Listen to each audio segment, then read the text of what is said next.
السلام علیکم دوستوں، اگر ابھی تک آپ نے ہمارے اس چینل کو سبسکرائب نہیں کیا ہے تو سبسکرائب کر لیں اور نیچے بیل آئیکن کو ضرور کلک کریں تاکہ ہماری ویڈیو کی نوٹیفیکیشن سب سے پہلے آپ کو ملے۔ جزاک اللہ۔ اعوذ باللہ من الشیطان الرجیم، بسم اللہ الرحمن الرحیم۔ اندھیروں کے ساربان، پیش لفظ۔ اندھیروں کے ساربان ایک ہنگامی اور طوفانی صورتحال میں شروع کی گئی تھی۔ گو میں اس ناول کی تاریخی ریسرچ ختم کر چکا تھا، لیکن میرا ارادہ تھا کہ ایک ماہ بعد تاریخی ریسرچ کی نوک پلک اور کہانی کی چولیں درست کر کے اسے لکھنا شروع کروں، پر اچانک میرے محترم و مکرم جاسوسی ڈائجسٹ کے مدیر خصوصی جناب احمد سعید صاحب نے فی الفور ڈائجسٹ کے لیے کہانی لکھنے کو کہا، تو مجھے اندھیروں کے ساربان کو قبل از وقت اور عجلت میں شروع کرنا پڑا۔ رب عظیم کا صد شکر و احسان کہ اس نے مجھے اس تاریخی کہانی کا ساتھ نبھانے کی توفیق عطا فرمائی۔ میں نے اپنی طرف سے انتہائی کوشش کی ہے کہ سلطان سلیمان بن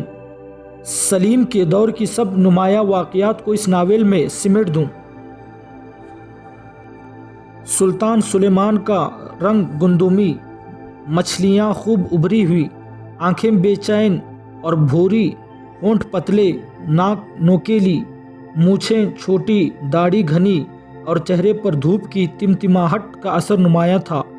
امن میں جب اپنے سر پر ڈھیلا ڈھالا کپڑا باندھتے تھے تو ان کی ذات پر ایک چست اور چاق و چوبند درویش کا دھوکہ ہوتا، لیکن جنگ میں جب وہ جنگی لباس زیب تن کرتے تو بڑے بڑے شہ سوار ان کے سامنے ہیچ و حقیر دکھائی دیتے تھے۔ سلطان سلیمان کی خوش نصیبی کہ جس قدر وہ دلیر اور مذہب و ملت کا درد رکھنے والے تھے، ایسے ہی انہیں سالار بھی قدرت نے مہیا کیے، جنہوں نے ان کی سلطنت کو مکہ سے بودا اور شامی سرحد سے مراکش کی حدود تک پھیلایا، حتیٰ کہ موجودہ ہنگری اور آسٹریلیا کا بیشتر حصہ سلطان سلیمان کی سلطنت کا جزو تھا۔ ان سالاروں میں امیر خیر الدین بار بروسا اور امیر ترغت نمایاں حیثیت رکھتے تھے۔ اس ناول کے مرکزی کردار بھی یہی دونوں امیر ہیں۔ جہاں خشکی پر جنگ کرنے والے سلطان کے سالاروں نے والگا کے بیابانوں، یورال کے کوہستانوں، سہیوں کے میدانوں، گوبی کے ریگزاروں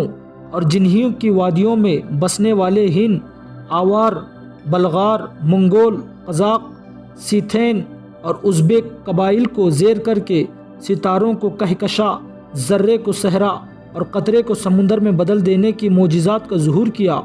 وہاں امیر خیر الدین بار بروسا اور امیر ترغت نے سمندروں کی سرگردہ آلود اور لمبی اندھیری ٹھٹھراتی راتوں میں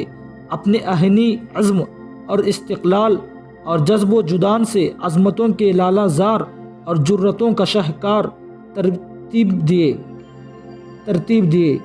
امیر خیر الدین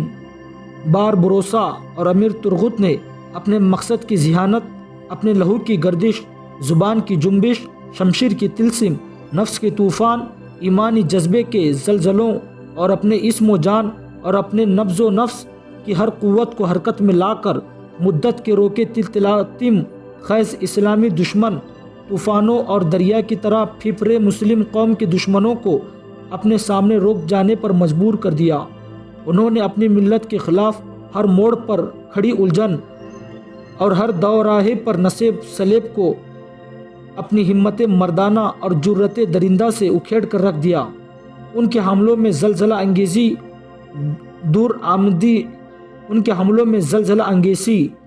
در آندھی کی شدت تھی، اور رات کے رجال غیب کی طرح حملہ ور ہوتے اور ساحرانہ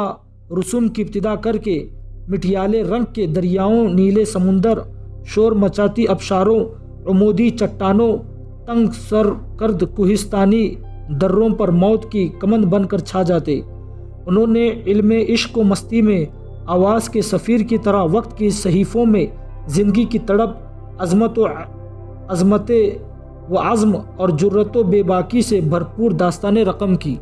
وہ درویش صفت اور خواب دیدہ طبع انسان تھے۔ انہوں نے حالات کی رفتار، وقت کی منجدھار اور جرتوں کی صدر گاہ میں کھڑے ہو کر تاریخ کی لکیروں پر اپنی قوم کی تقدیر اور توقیر کے الفاظ جلی حروف میں تحریر کیے۔ آج کے مسلمان نوجوان بھی اگر افغانستان، فلسطین اور لبنان کے حالات کو مد نظر رکھ کر اٹھیں تو جس طرح ہمارے آبا نے قمرناک کی آوازیں، سنسناتی تیروں اور گونجتی شمشیروں سے ستاروں کی ترانے اور بہاروں کی فسانے کھڑے کیے تھے، وہ بھی عظیم و عجیب بن کر موت کے اندھیروں میں روشنی کا پیغام بن سکتے ہیں۔ شجر بھی اپنی گوشت سے خزاں رسید پتے گرا دیتے ہیں اور نئے پتوں کا لبادہ اوڑھتے ہیں، لیکن بصارت سے محروم مسافر کی طرح ہمیں اپنے آپ میں تبدیلی اور اسلام کی سربلندی کا کوئی احساس نہیں۔ کاش ہم ضرورت کے وقت غفلت کی گہری نیند سونا ترک کر چکے ہوتے۔ اسلم راہی، یم اے۔